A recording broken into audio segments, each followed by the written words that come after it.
चलिए फिर आज के सेशन में देखेंगे हम साउंड। ओके, आज क्या देखने वाले हैं? साउंड। इससे पहले वेव के हमने कई क्लासेस लिए, हमने टॉपिक ही पढ़ना था वेव एंड साउंड, और वेव हमने कई लेक्चर ऑलरेडी ले रखा है। नो, आज हम शुरुआत करेंगे साउंड से। साउंड से भी कुछ एक क्वेश्चन आपको देखने को मिलते हैं, theoretical as well as numerical, लेकिन हम पहले जनरल फिजिक्स पूरा डिस्कस करेंगे और न्यूमेरिकल फिजिक्स में 4 चैप्टर से आते हैं, उसको उसके बाद कवर कर लेंगे। ठीक है, आइए। बाकी इंजीनियर्स प्लेटफॉर्म पे लगातार आप लोग जुड़ेंगे, किस चीज के लिए? फ्री पीडीएफ्स के लिए, चाहे आप टेलीग्राम की बात हो या एप्लीकेशन के चैट बॉक्स में आपको ये सारी चीजें मिलेंगी। नाउ अबाउट साउंड, अब हमने वेव के बारे में जब जान लिया तो मुझे नहीं लगता साउंड में आपको समस्या होगी। अगर आप वेव के बारे में बढ़िया से जान रहे हो तो साउंड में कहीं कोई समस्या आपको नहीं होगी, साउंड के अंदर कोई समस्या नहीं होगी। It is vibration that travel through air और अनदर मीडियम। यह क्या एक वाइब्रेशन है? यह क्या बालक? एक वाइब्रेशन है जो कि ट्रेवल करता है एयर या फिर किसी दूसरे माध्यम से, हवा से, या फिर आप बात कर सकते हो स्टील से, लोहा से, पानी से, है ना, किसी भी चीज से, लिक्विड से फ्लो कर सकता है। तो हम कहेंगे यह एक वाइब्रेशन है। बिल्कुल, साउंड क्या है? वाइब्रेशन है। हमने बोला साउंड भी क्या है? एक वेव है। बालक एक बार ध्यान से समझना, साउंड भी क्या है? एक वेव है, जिसमें पार्टिकल का ऑसिलेशन तो होता है ना, बट वो ट्रांसफर नहीं होता है, लेकिन ऊर्जा का ट्रांसफर हो जाता है। पार्टिकल को ऑसिलेशन से ऊर्जा स्थानांतरित होता है, उस पार्टिकल कण वहीं पे रहता है, लेकिन ऊर्जा का स्थानांतर एक जगह से दूसरी जगह हो जाता है। उसमें साउंड वेव भी एक था। तो ये क्या था? एक वाइब्रेशन है, ऑसिलेशन है, ट्रेवल थ्रू एयर, या फिर हम हवा के अलावा अनदर मीडियम की भी बात कर सकते हैं। अब कोई कहेगा अनदर मीडियम, जैसे आयरन यानी मेटल, जैसे वाटर, पानी के अंदर भी हो सकता है ना, स्टील, तो एटसेट्रा, कुछ भी अनदर मीडियम हो सकता है। यह एक कंपन है जो हवा के माध्यम से यात्रा करता है या फिर दूसरे माध्यम से। इसी को आप हिंदी में भी चीजों को कह सकते हैं। सो साउंड वेव भी एक क्या है? हम जानते हैं मैकेनिकल वेव था, यांत्रिक तरंग। मैकेनिकल वेव हमने लास्ट क्लास में भी पढ़ा था, यानी एक यांत्रिक तरंग है जिसको चलने के लिए हमेशा माध्यम की आवश्यकता होती है, जिसको चलने के लिए हमेशा एक माध्यम की जरूरत होती है। ठीक है नाउ, अब इसके एग्जांपल कि सर ये साउंड वेव का, जैसे आप कोई चीज बोलते हो ना, speak vibration and produce a longitudinal sound wave. बिल्कुल, हम जो बोलते हैं वो कैसा वेव है? हमारे साउंड वेव तो हो गए, ये मैकेनिकल वेव। मैकेनिकल वेव में भी दो तरीके के, एक लॉन्गिट्यूडनल, एक ट्रांसवर्स। लॉन्गिट्यूडनल में पार्टिकल का ऑसिलेशन और एनर्जी का ट्रांसफर पैरेलल में होता है, जबकि ट्रांसफर में पार्टिकल का ऑसिलेशन और एनर्जी का ट्रांसफर 90 डिग्री पे होता है। तो बिल्कुल आप जो बोलते हो उससे कंपन डेवलप होता है, और ये कौन सा वेव है? This is longitudinal wave. इसी को क्या बोलते हैं बालक? Longitudinal wave. जैसे कि किसी स्पीकर से आपके कानों तक एनर्जी का आना, जैसे किसी स्पीकर से आपके कानों तक एनर्जी का आना क्या कहलाता है? Longitudinal wave. जैसे बालक किसी स्पीकर से आपके कानों तक आवाज आने का जो प्रक्रिया है, ये क्या कहलाता है? एक लॉन्गिट्यूडनल वेव। पहले तो हम बोलेंगे इसका मैकेनिकल वेव, एक तरीके से मैकेनिकल वेव। अच्छा, मैकेनिकल वेव में फिर ये कौन सा आएगा? Longitudinal wave. सब मैंने बता दिया, कौन अनुप्रस्थ है, कौन अनुदैर्ध्य है। और उसके बाद यही यहां पे देखिए ऑसिलेशन का, ये कण का क्या हो रहा है? ऑसिलेशन हो रहा है। कण का क्या हो रहा है बार? ऑसिलेशन हो रहा है। लेकिन क्या कोई कण ट्रांसफर हो रहा है यहां से वहां? नहीं, लेकिन ऊर्जा का ट्रांसफर यहां से यहां हो रहा है, ऊर्जा का स्थानांतरण हो रहा है। एनर्जी ट्रांसफर, एनर्जी ट्रांसफर हो रहा है, एनर्जी का ट्रांसफर हो रहा है। Okay now loudness of sound, अब हम इस पे चर्चा करेंगे। साउंड की जो लाउडनेस होती है, वेट अ सेकेंड बालक, एक सेकेंड। लाउडनेस ऑफ साउंड क्या होता है, किसमें मेजर होती है? एक बार जब तक आप कमेंट करेंगे।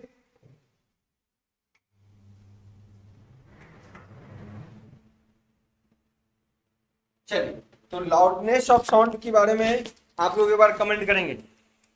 सभी बालक वेट अ सेकेंड, चलिए चलिए ओके।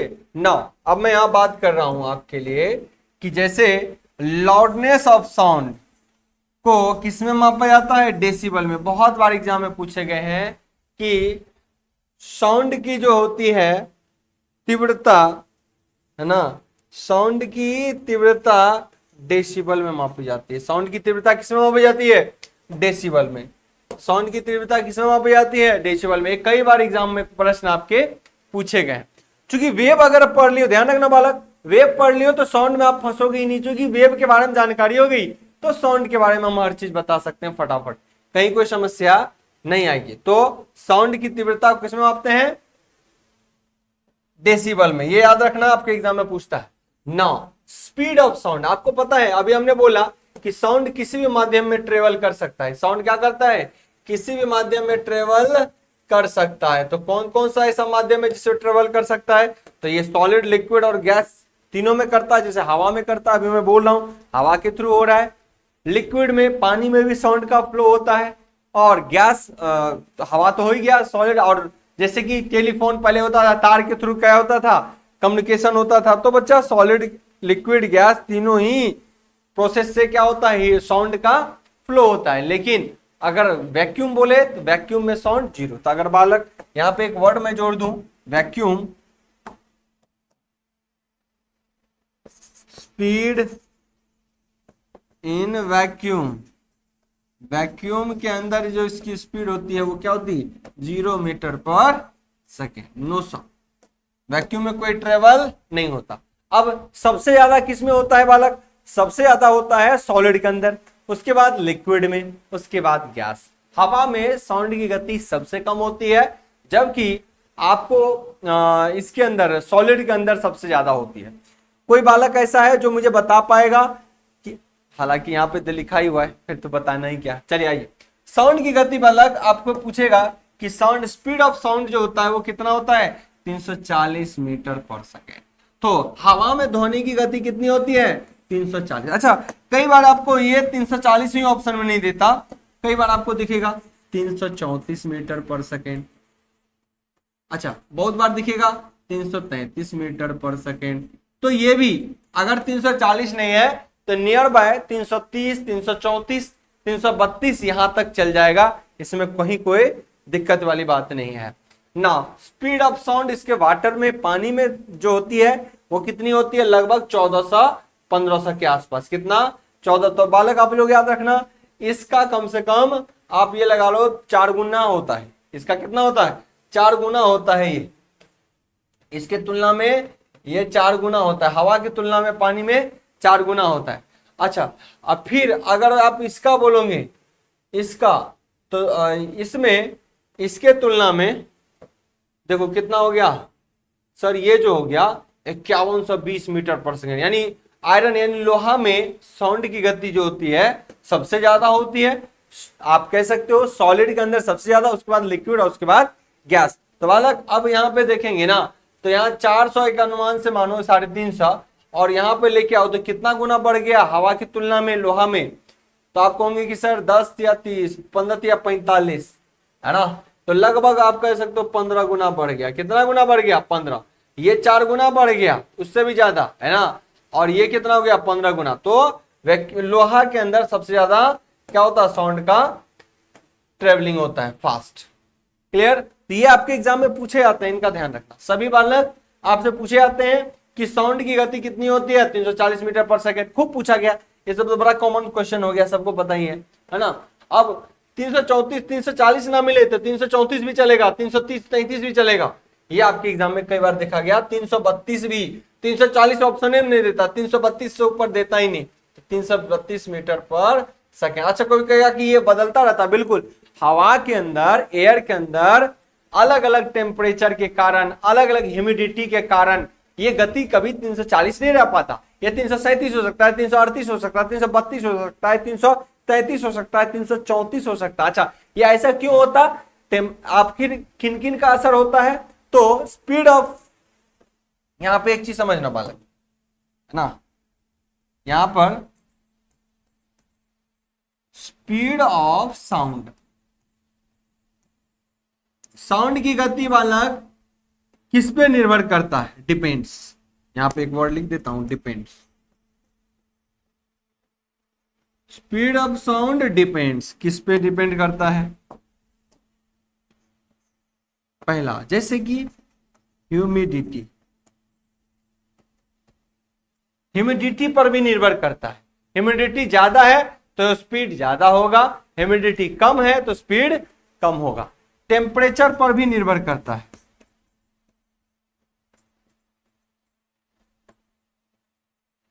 टेम्परेचर पर भी निर्भर करता है। लेकिन कई बार आपसे पूछेगा, कई बार क्या पूछेगा कि क्या प्रेशर पर निर्भर करता है? तो नहीं, हवा के प्रेशर पर स्पीड ऑफ साउंड कभी निर्भर नहीं करता। सो एक पॉइंट नोट करके लिख देता हूं,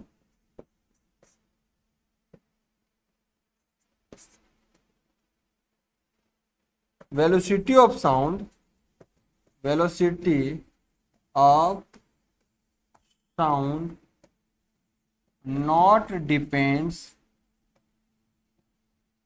अपॉन, यह निर्भर नहीं करता किस पे? On, not depends upon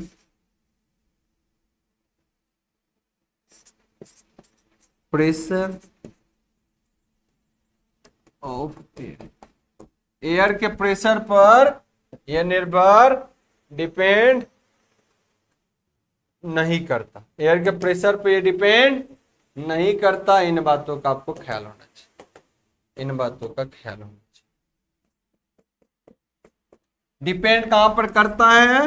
humidity पर और टेम्परेचर। ह्यूमिडिटी पर, ह्यूमिडिटी आप लोग को पता होगा, ह्यूमिडिटी को बोलते नहीं बोलते हैं, उमस है ना, ज्यादा ह्यूमिडिटी है, ह्यूमिडिटी है ना। मॉइस्चर, एयर के अंदर मॉइस्चर होना ह्यूमिडिटी कहलाता है, एयर के अंदर मॉइस्चर होना ह्यूमिडिटी कहलाता है। ओके, सो ह्यूमिडिटी पे निर्भर करता है, टेम्परेचर पे निर्भर करता है, लेकिन but not depends upon pressure of air, but not depends upon pressure of air. इन बातों का पता होना चाहिए। चलिए प्रश्न आते हैं इससे रिलेटेड, ध्यान रखना। नाउ कैरेक्टरिस्टिक्स ऑफ साउंड, अब आपसे बोलता है साउंड की क्या कैरेक्टरिस्टिक्स होती है, साउंड की क्या कैरेक्टरिस्टिक होती है। तो हिंदी वाले बच्चे भाग जाएंगे, कहेंगे सर क्या बोल रहे हैं। तो यहां पर देखिए कि कह रहा है ध्वनि की क्या विशेषता होती है। यहां पे हमने लिख दिया, हिंदी वाले के लिए भी इस पेज पे आपको मैटर लिखा हुआ है, डोंट वरी, ठीक है। तो यहाँ पे क्या हुआ, हिंदी में उसी को बोलेंगे ध्वनि की विशेषता। क्या बोलेंगे? तो क्या बोला गया? तारत्व, इंटेंसिटी। सबसे पहले तीव्रता, तारत्व नहीं, यहां तीव्रता होगा, हिंदी में इसको बोलेंगे तीव्रता। हिंदी में क्या बोलेंगे इसको बालक? तीव्रता। तो तीव्रता क्या होता है? कहता है कि पावर पासेस, क्या कहता है? डिफिनेशन क्या कहता है?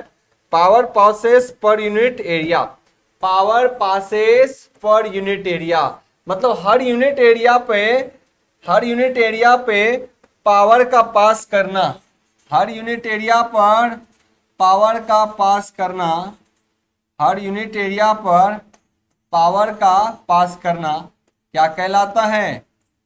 क्या कहलाता है? हर यूनिट एरिया पर पावर का पास करना क्या कहलाता है?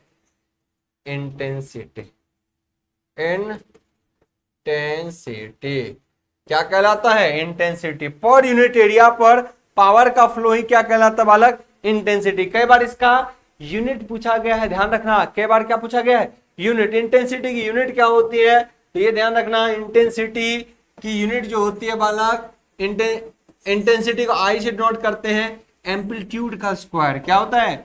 एम्पलीट्यूड का स्क्वायर। तो आपको यहां पे पूछ देगा एम्पलीट्यूड का स्क्वायर, एम्पलीट्यूड का स्क्वायर, या फिर इंटेंसिटी के बारे में बोलेगा तो ई को आई से डिनोट करते हैं एरिया का स्क्वायर, या फिर बालक ई से डिनोट करते हैं ऐसे, ई से डिनोट करते हैं ऐसे। तो आप इस तरीके से कह सकते हो, एक तो एम्पलीट्यूड का स्क्वायर में चलेगा, ये इसके समानुपाती होता है, ये इसके क्या होता है? समानुपाती होता है। दूसरा इंटेंसिटी को आप बोल सकते हैं जैसे आप फॉर्मूला पे लाए हो, आई बराबर क्या हो गया, power passes per unit area, power passes per unit area, power passes per unit area. तो आप कह सकते हो इसको वाट पर मीटर, वाट पर मीटर, वाट पर मीटर। आप ऐसे भी इसको लिख सकते हो। तो दो तरीके से इनको लिख सकते हो, इन बातों का ख्याल रखना, दो तरीके से इनको मेंशन कर सकते हैं आप लोग, यहां तक आपको ध्यान रहे। एक सेकेंड रुकना।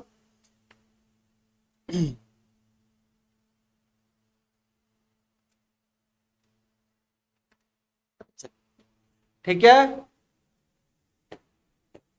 चलिए वाले, तो यहां पर हम कह सकते हैं कि दो तरीके से आप इंटेंसिटी को दिखा सकते हैं, या तो एम्पलीट्यूड का स्क्वायर कह सकते हैं, यानी एम्पलीट्यूड कौन सा है सर, जब कोई वेव होता है तो ये इसका एम्पलीट्यूड कहलाता है, ये क्या कहलाता है, एम्पलीट्यूड। ये देखिए इसका एम्पलीट्यूड है किसी वेव का, ये ए एम्पलीट्यूड है, ये क्या है, ए एम्पलीट्यूड है, यहां से यहां तक इसका, जिसको आरएमएस कहते हैं इलेक्ट्रिकल इंजीनियरिंग में, समझो पीक कहते हैं, ये इसका एम्पलीट्यूड ही तो है।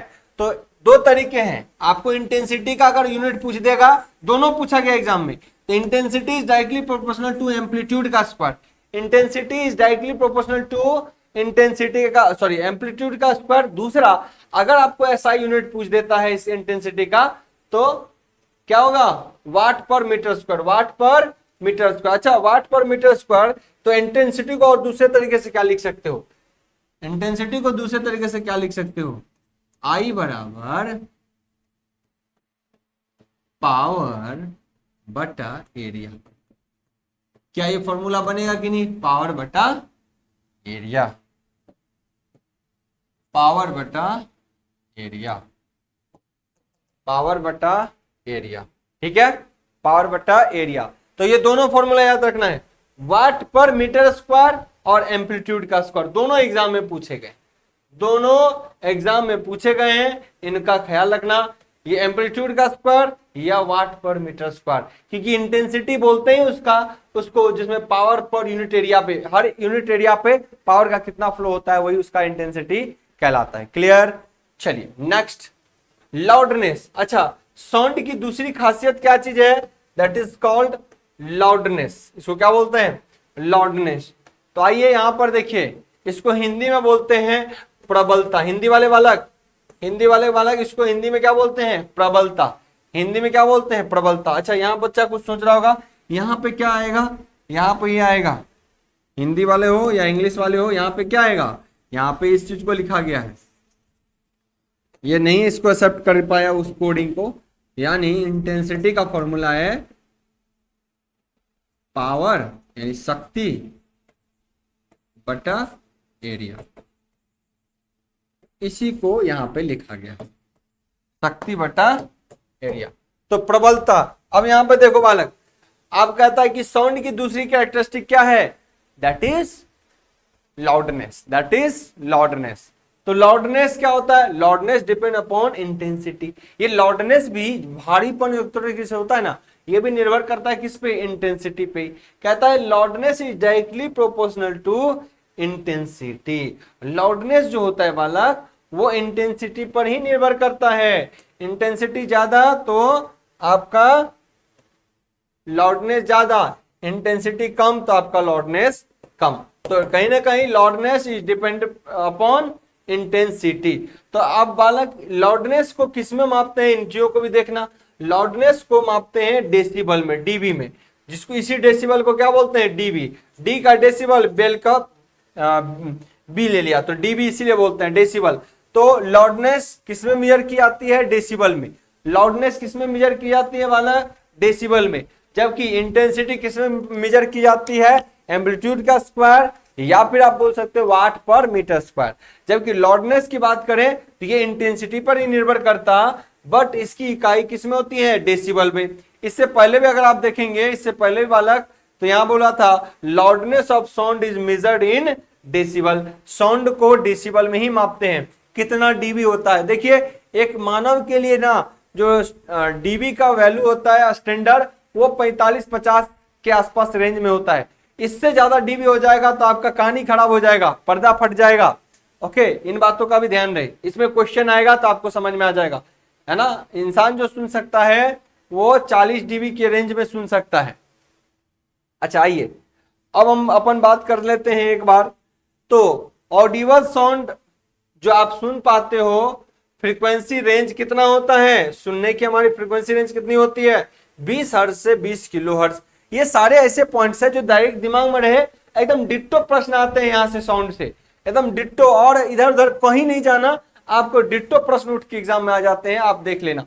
Okay, so Audible range of frequency range कितना होता है इंडिया में, सॉरी इंडिया बोला हूं, ये ह्यूमन के लिए इतना। अब हमने बोला 20 किलो हर्ट्ज से ऊपर अगर हो तो भी इंसान नहीं सुन सकता, और 20 किलो हर्ट्ज से कम हो, जैसे गेंडा का बताया था, वो अपन नहीं सुन पाते, वो लोग खुद ही अपना कम्युनिकेशन कर लेता है। अब एक चीज और ध्यान रखना, कई बार एग्जाम में ये भी पूछा है, एक बेल में कितने डीबी, एक बेल में बालक 10 डीबी होते हैं।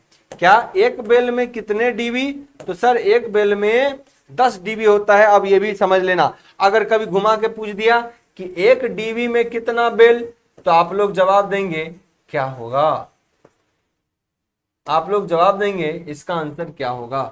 अगर कभी ये पूछ देगा आपसे कि एक डीबी के अंदर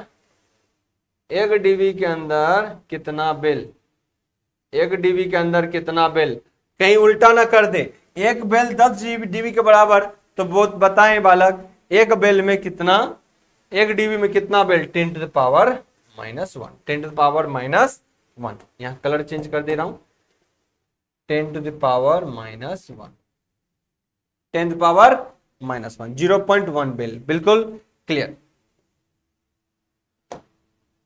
तो हिंदी वाले बालक एकदम प्रबलता तीव्रता पर ही निर्भर करता है, इसके बारे में आप चीजों को देख लेंगे, कहीं कोई समस्या आपको नहीं आएगी, है ना। हिंदी वाले बालक, है ना, यहाँ इसका आयाम का स्क्वायर, या फिर बोल सकते हो पावर पर मीटर स्क्वायर, पावर पर मीटर स्क्वायर, दोनों इकाई होता है तीव्रता का। नो नेक्स्ट टर्मिनोलॉजी की पिच, हम साउंड को इसकी कैरेक्टरिस्टिक में पिच को भी रख सकते हैं, कोई बड़ी बात नहीं है। पिच होता है तारत्व, किसी की आवाज देखते हो सुरीली लगता है और किसी की आवाज आपको सुरीले नहीं लगता, जैसे खासकर लड़कियों, गर्ल्स कैंडिडेट्स जो होते हैं, इनकी आवाज आपको सुरीली मीठा लगता है। मतलब यहाँ पर पिच क्या होता है, अगर आप बात करें तो बेटर पिच होता है वॉइस की तुलना में, है ना। तो कहता है pitch is depend upon frequencies of female voice is higher than the pitch of the male voice. यहां पे क्या बोला गया, ध्यान समझिए, it depends upon the frequency, किस पे निर्भर करता है, पिच फ्रीक्वेंसी पर निर्भर करता है, किस पे, फ्रीक्वेंसी पर निर्भर करता है। Pitch of female voice is higher than, female voice का पिच जो है बालक, फीमेल वॉइस का पिच जो है ये हायर होता है than the pitch of male voice. Male voice का पिच कम होता है, जबकि फीमेल वॉइस का पिच क्या होता है, ज्यादा, बहुत फास्टर बोल पाती हैं। एक लड़कियां बहुत तेजी से बोलती हैं, उसका एक बीट और दूसरे बीट के बीच गैप बहुत कम होता है, वो फटाफट बोल देती है। लेकिन हम लोग एक एक चीज, हाँ क्या हो रहा है, धीरे धीरे, तो पिच हमारा एक बीट से दूसरे बीच के गैप क्या हो गया, ज्यादा हो जाता है। जबकि गर्ल्स कैंडिडेट का क्या होता है, गर्ल्स लोग का पिच बहुत फास्टर होता है, मतलब फटाफट, पता चला 10 लाइन 2 फटाक से बोल दी, है ना। तो ये उसका हायर पिच होता है, जबकि हमारा पिच क्या होता है, कम। तो आप साउंड की क्वालिटी को पिच से भी डिफरेंशिएशन कर सकते हैं, अंतर कर सकते हैं। किसी का फास्टर पिच होता है, किसी का स्लोअर पिच होता है। जैसे हम लोग टाइम लेके बोलते हैं, एक वर्ड दूसरे वर्ड के बीच गैप होता है, आपको भी बोलेगा कि हम कुछ बोलना शुरू कर देंगे सर, हमारा लड़के का भी होता है, तो बॉयज का जो पिच होता है वो कम होता है rather than girls candidate. Okay, तो लड़कियों ध्यान रखना, हमेशा गर्ल्स जो है फटाफट बोलती है, यानी एक वर्ड से दूसरे वर्ड के बीच उसका गैप बहुत कम टाइम का ड्यूरेशन का होता है, फटाफट बोलते चले जाएंगी। जैसे कि आप देखो मक्खी का विनिमय आपने देखा है, कितना फास्टली मूव करता है, उसका कान के पास आएगा तो इरिटेट कर देगा, है ना। बहुत एक पिच से दूसरे, एक साउंड के बीट से दूसरे साउंड के बीट का गैप बहुत कम होता है, तो हमारा कान उस चीज को प्रॉपर्ली एडॉप्ट भी नहीं कर पाता। ऐसी स्थिति में हम कहते हैं कि ये पिच हायर पिच है, क्या है, हायर पिच है, इसीलिए गर्ल्स कैंडिडेट का पिच जो होता है वो हायर होता है, मतलब उसकी फ्रीक्वेंसी हायर होती है, क्योंकि ये डिपेंड किस पे करता है, फ्रीक्वेंसी पर। और फ्रीक्वेंसी हायर पिच और लोअर पिच का मतलब ये भी समझ लो फ्रीक्वेंसी से, एक ये फ्रीक्वेंसी सिग्नल हुआ है ना, एक ये हुआ, और दूसरा पिच कैसा हुआ, हम लोग जो बोलते हैं ये ऐसा हुआ। तो देखो कोई भी बीट अगर अपन बोले तो हर बीट के बीच ज्यादा गैप दिख रहा, और यहाँ हर बीट के बीच गैप क्या दिख रहा, कम दिख रहा। इसका मतलब ये इसकी फ्रीक्वेंसी क्या है, ज्यादा, और इसकी फ्रीक्वेंसी क्या है, कम। तो ये हायर पिच हो गया, ये लोअर पिच हो गया। अगर कोई बोल रहा है तो फास्टर पिच, हाई फ्रीक्वेंसी से बोल रहा है फास्टर पिच है, तो गर्ल्स कैंडिडेट का ये हो गया, बॉयज कैंडिडेट का ये हो गया। ठीक है, तो आप इस चीज को समझ सकते हैं। जैसे मक्खी का भिनभिनाना, या फिर आप कह सकते हो मॉस्क्वेटो यानी मच्छर का बिन बनाना, बहुत फास्ट बोलता है, वो आपके कान पे आ जाएगा तो आप फटाक से हटाओगे, यार इरिटेट कर दिया है कि नहीं। सो इस तरीके से चीजें होती हैं। हालांकि गर्ल्स कैंडिडेट की आवाज तो सुरीली होती है। ठीक है, नाउ अब हम बात करते हैं यहां पर पिच डायरेक्टली प्रोपोर्शनल टू क्या, फ्रीक्वेंसी। जिसका पिच ज्यादा उसकी फ्रीक्वेंसी ज्यादा। ये देखिए यहां पर भी एक क्वेश्चन आते हैं, एक क्वेश्चन कि अगर पिच ज्यादा है ये किसको इंडिकेट करता है, हाई फ्रीक्वेंसी को। पिच कम है ये किसको डिनोट करता है, लो फ्रीक्वेंसी को। पिच हायर होना हाई फ्रीक्वेंसी, पिच लो होना लो फ्रीक्वेंसी को रिप्रेजेंट करता है। 500 हर्ट्ज मॉस्किटो, बिल्कुल बहुत हाई फ्रीक्वेंसी जनरेट करता है मॉस्किटो। इतनी हाई फ्रीक्वेंसी होती है कि एक बिट और दूसरे बिट के बीच गैप बहुत कम होता है। और हम कहते हैं कि हमारा कान भी जो सुनता है किसी वर्ड को, उसके लिए कम से कम 0.1 सेकेंड का गैप होना चाहिए। अगर मैं ही क्या फटाफट इतना जोर से बोलने लगूं तो आपको कुछ समझ में आया, देखो मैं क्या बोल रहा हूं, आपको समझ ही नहीं आएगा ये बोल क्या रहा है ना। क्यों नहीं समझ में आया, क्योंकि एक वर्ड से दूसरे वर्ड के बीच का गैप इतना ज्यादा नहीं था, और इतना नहीं होने के कारण हमारा कान नहीं सुनता। क्योंकि हमारे कान कहते हैं कि एक वर्ड से दूसरे वर्ड के बीच का गैप जो होना चाहिए कम से कम 0.1 सेकेंड का होना चाहिए। कितना, 1/10 सेकेंड का होना चाहिए। कितना, फिर से सुन लो, एक वर्ड से दूसरे वर्ड के बीच जो है वो गैप कितना होना चाहिए, 0.1 सेकेंड का। अगर इतना गैप ना हो पाया, इसकी चर्चा आगे करेंगे, पढ़ेंगे, तो आप सुन ही नहीं पाएंगे। मान लो आप कई बार क्या करते हो, जैसे इसी वीडियो को यूट्यूब से कोई देखेगा है ना, तो कोई इसको 1.5 गुना कर देता है, 2 गुना स्पीड पे चलाता है। तो ऐसी स्थिति में क्या होता, आपको लगेगा कई बार कि सर ऑलरेडी फास्ट पढ़ा रहे हैं और फास्ट मैं भी कर दिया हूं, तो आप मैं क्या बोल रहा हूं आपके कान एडॉप्ट ही नहीं कर पाएगा। आप अगर ऐसा स्पीड होता कि 10 गुना कर दो, तो क्या आप 10 गुना करने पे आवाज सुन पाते, नहीं। कान की कैपेसिटी होती है कि एक वर्ड से दूसरे वर्ड का जो गैप होता है ये कम से कम 0.1 सेकेंड का हो। अगर इससे कम गैप हुआ तो आप समझ ही नहीं पाएंगे। एक गाना चला लीजिए और उसको बहुत ज्यादा स्पीड में एक बार डाल के देखिए, क्या आप गाना सुन पाएंगे, नहीं। आपके लिए नॉइज बन के रह जाएगा, वो ऑडिबल साउंड होगा ही नहीं। क्लियर।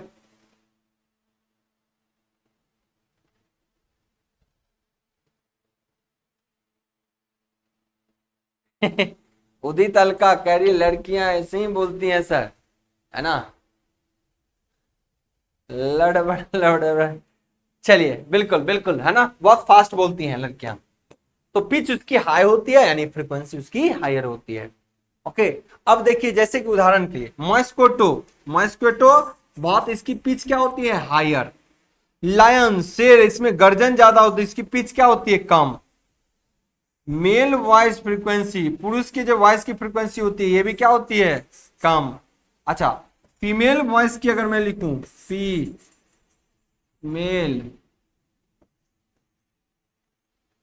वॉइस, फीमेल वॉइस की अगर मैं बात करूं बालक, फीमेल वॉइस की अगर मैं बात करूं, फीमेल वॉइस की बात करूं, तो इनकी भी फ्रीक्वेंसी क्या होती है, हायर।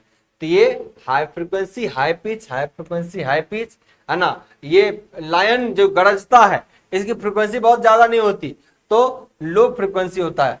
जबकि इसकी फ्रीक्वेंसी क्या होता है, मेल का वॉइस का फ्रीक्वेंसी, पुरुष की आवाज का आवृत्ति कम होता है। किसके तुलना में, मेल की तुलना में। किसके तुलना में, मेल की तुलना में। क्लियर है, तो इन बातों का भी ध्यान रखना।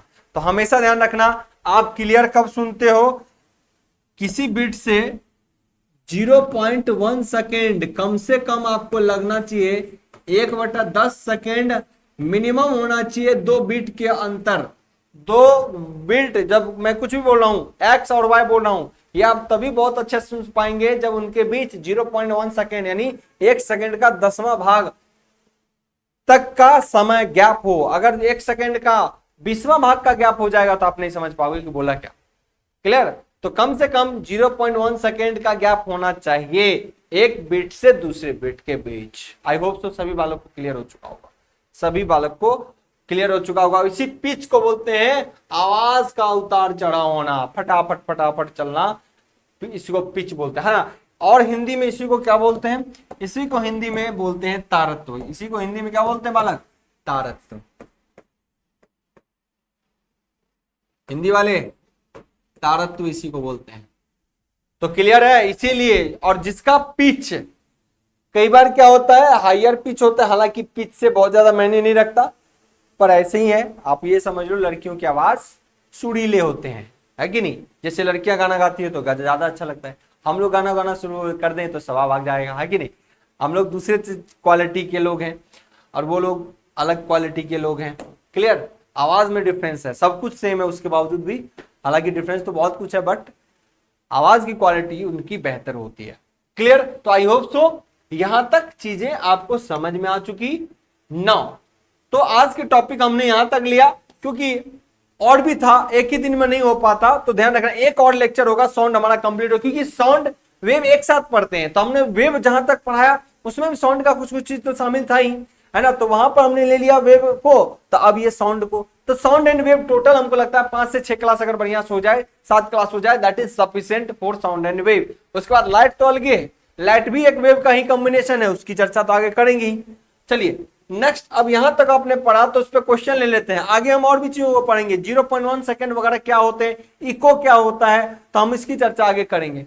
नेक्स्ट एसएससी सीजीएल 2011 में पूछा हुआ एक प्रश्न है, कह रहा है among the following material sound travel faster, इनमें से साउंड सबसे फास्ट किसमें ट्रेवल करता है? Which of the following is correct? इसमें बालक सबसे ज्यादा साउंड जो है किसमें फास्टर ट्रेवल करता है?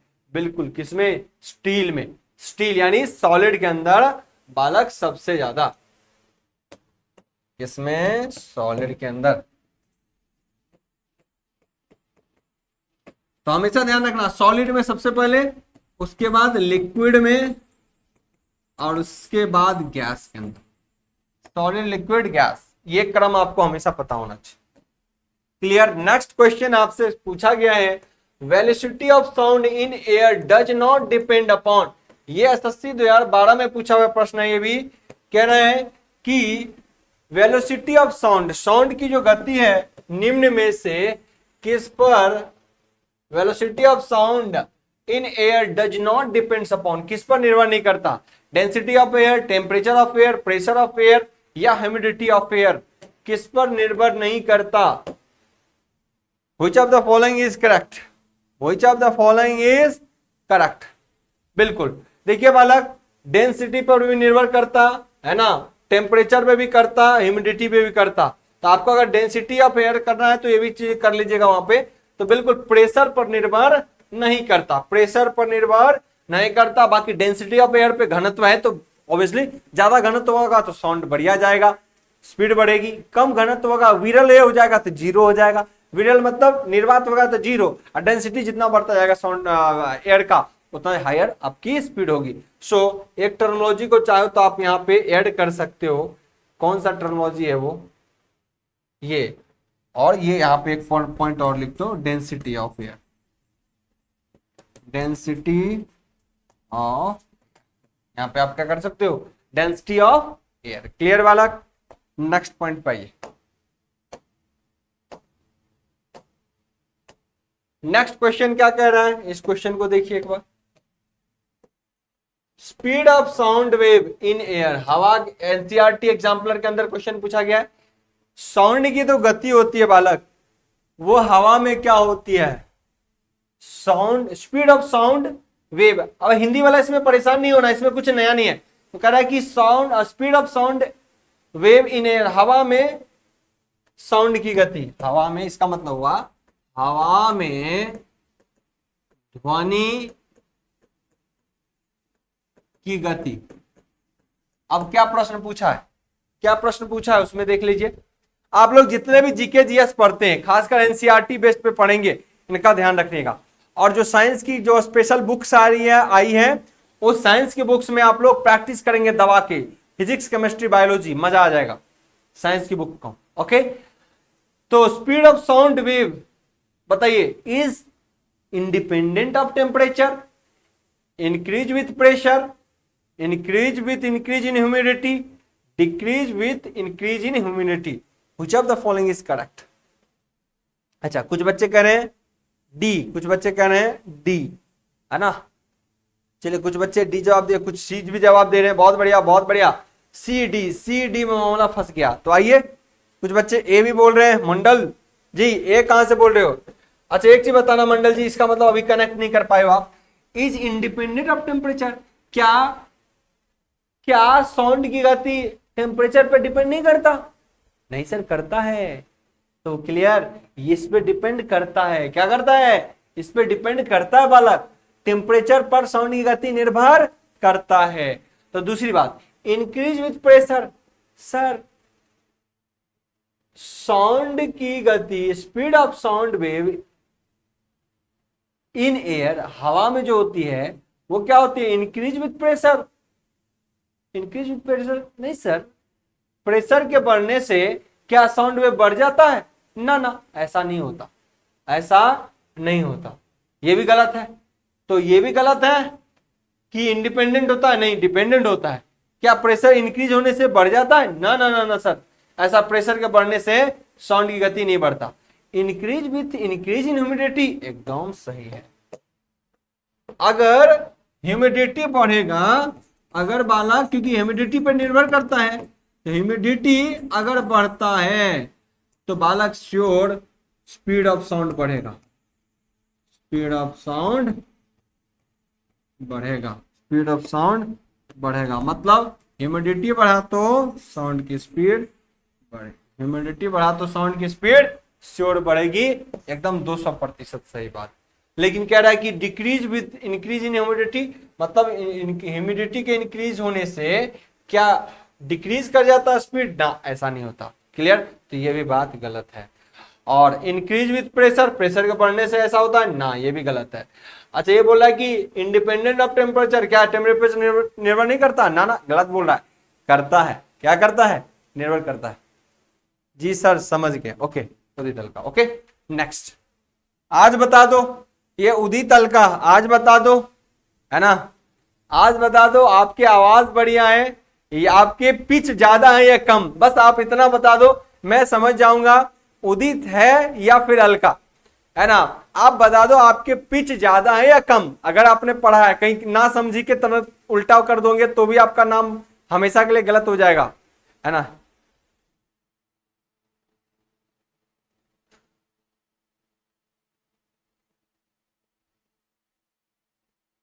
ओके चलिए, हाई पिच, हाई पिच, अरे गलती पढ़ लिए तब तो तुम है ना। अब ये कह रहा है कि सर मैं बॉय हूं और पिच मेरा हाई है, नहीं, जिसका पिच ज्यादा होता है दैट इज गर्ल, जिसकी फ्रीक्वेंसी ज्यादा है, तभी ना फ्रीक्वेंसी बहुत फास्टर फास्टर चलता है, मतलब बहुत कम टाइम में बहुत फास्ट लड़कियां बोलती है तो frequency fast, F for frequency, F for fast. अभी दिमाग में लगा लीजिए, कभी जिंदगी में नहीं भूलेंगे, है ना। अब बॉयज हो तो आपकी पिच कम होगी, बॉयज हो तो आपकी पिच कम होगी। एक बालक समझिए, अब यहां पर समझिए, बालक गलती कर गया, है ना, ये बालक गलती कर गया। बालक एफ से फास्ट, एफ से फ्रीक्वेंसी, फ्रीक्वेंसी और एफ से फीमेल, ऐसे भी दिमाग में रख लो, ट्रिपल एफ। क्या दिमाग में रख लो? Triple F.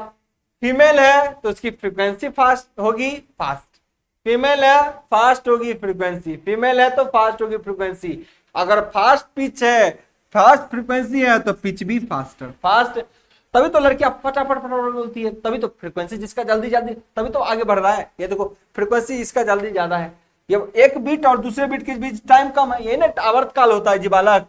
इसका आवर्तकाल देखो कितना बड़ा है और इसका आवर्तकाल देखो कितना छोटा है, तो ये कम टाइम में ना पहुंच रहा है, ये ज्यादा टाइम ले रहा है ना। तो बॉयज यहाँ गर्ल्स यहाँ, बॉयज यहाँ गर्ल्स यहाँ, बॉयज यहाँ गर्ल्स यहाँ, यही है हाई फ्रीक्वेंसी किसका, मच्छर का, है ना, मॉस्किटो फटाफट इतना फास्ट बोलता है कि आपका कान इरिटेट कर देगा, हटाओगे तुरंत, हटाओ, है ना। तो एफ से फीमेल, एफ से फ्रीक्वेंसी, एफ से फास्ट, तो फीमेल की फ्रीक्वेंसी फास्ट। अब दिमाग में हमेशा रहेगा, सॉरी सर समझ गए, ओके अलका, उदित, अक्का, ठीक है, आई होप सो क्लियर हो गया। चलिए चलिए चलिए नेक्स्ट प्रश्न की ओर बढ़ते हैं। Change in temperature, next question क्या बोला वाला, अगर टेम्परेचर में अंतर किया जाए, change in temperature of the medium changes, अगर उसके माध्यम में द मीडियम चेंजेस, है ना, तो बताइए क्या होगा। अगर टेम्परेचर में चेंज किया जाता है the medium changes, frequency of sound क्या चेंज हो जाएगा, एम्पलीट्यूड ऑफ साउंड क्या चेंज हो जाएगा, वेवलेंथ ऑफ साउंड क्या चेंज हो जाएगा, लाउडनेस ऑफ साउंड चेंज हो जाएगा। Which of the following is correct, which of the following is correct, which of the following is correct, इस प्रश्न का सही जवाब क्या होगा। ये फंसा देगा आप लोगों को, ये क्वेश्चन फंसा देगा, लेकिन अगर फॉर्मूला है इस पूरे साउंड के अंदर, मुझे लगता है एक ही दो तो फॉर्मूले आए थे, अगर वो भी नहीं पता तो आपका मामला गड़बड़ा जाएगा, अगर वो भी नहीं पता तो बच्चा मामला आपका गड़बड़ा जाएगा। इन बातों का याद रखना। मुझे पता है यहां से बहुत बच्चे फंसेंगे, यहां बहुत बच्चे फंसेंगे, यहां बहुत बच्चे फंसेंगे, ठीक है। और एक बात और बता देता हूं, एक आज के प्रश्न में एक और जगह क्वेश्चन आपका बन जाएगा, यहां भी प्रश्न पूछते हैं कई बार। हाँ, यहां पर एक बार एग्जाम में पूछा गया है बालक कि एक साउंड के अंदर ध्वनि की विशेषता, जहां पे आप बात कर रहे हो, इंग्लिश में आपने बात किया था, साउंड में अगर एम्पलीट्यूड को दोगुना कर दिया जाए तो उसकी इंटेंसिटी कितनी गुनी हो जाएगी। तो सर इसकी एम्पलीट्यूड अगर दोगुना हो गया तो उसका जो इंटेंसिटी है वो कितना होगा, 4 गुना हो जाएगा। ये रिलेशन भी ध्यान रखना, यहां से प्रश्न कई बार पूछे गए, यानी इंटेंसिटी का फॉर्मूला एम्पलीट्यूड के स्क्वायर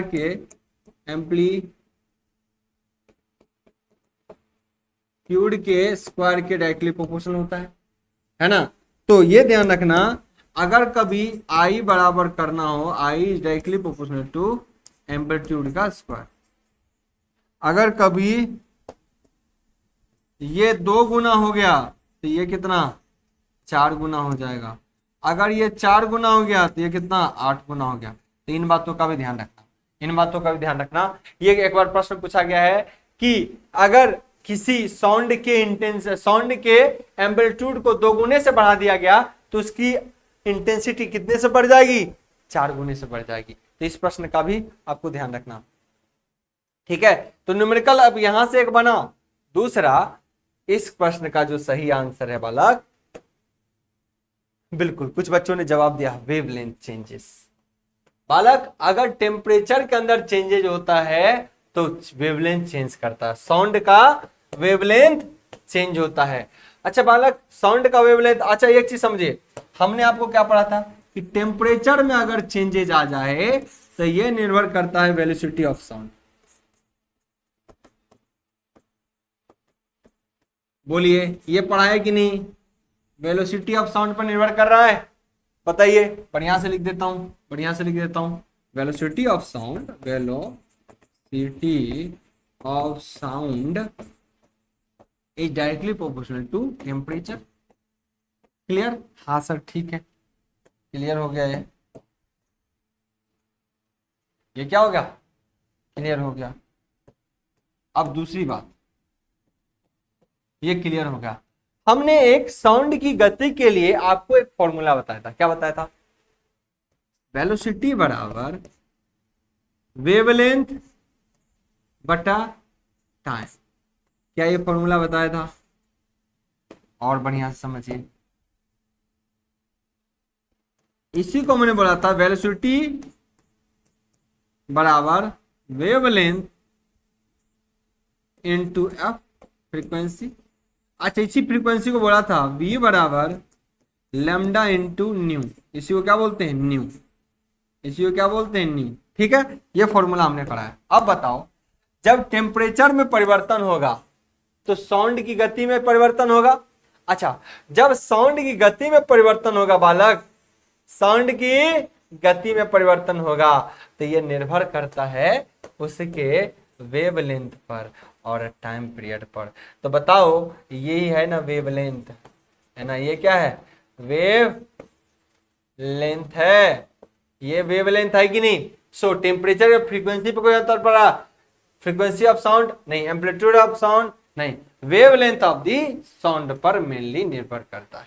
वेवलेंथ अगर फ्रीक्वेंसी नियत रहता है, मान लो हम जो बोलते हैं उसकी फ्रीक्वेंसी नियत है, या टाइम पीरियड एक तरीके से क्या बता रहा है, फ्रीक्वेंसी नियत, किसी चीज की फ्रीक्वेंसी फिक्स ही होती है, तो फ्रीक्वेंसी यानी टाइम पीरियड ये अगर फिक्स, तो ये 1/f के बराबर, ये भी फिक्स, तो ये वेवलेंथ पर निर्भर करता है। इन बातों का ध्यान रखना, हमेशा के लिए वेवलेंथ पर निर्भर करता है। So this is all about today's session. Okay, तो बाकी चीजों को आप देख सकते हैं प्लेटफॉर्म पे, लगातार जुड़ के पीडीएफ टेलीग्राम्स वगैरह। आपको पीडीएफ बच्चा आज अपडेट होना बाकी है, सारी चीज बन चुके हैं, बस अपडेट होना बाकी रह गया है, वो भी अपडेट हो जाएंगे। ओके, उम्मीद करते हैं यहां तक की सभी जानकारी आपको क्लियर हो चुका हो। किसी वालों को कोई समस्या?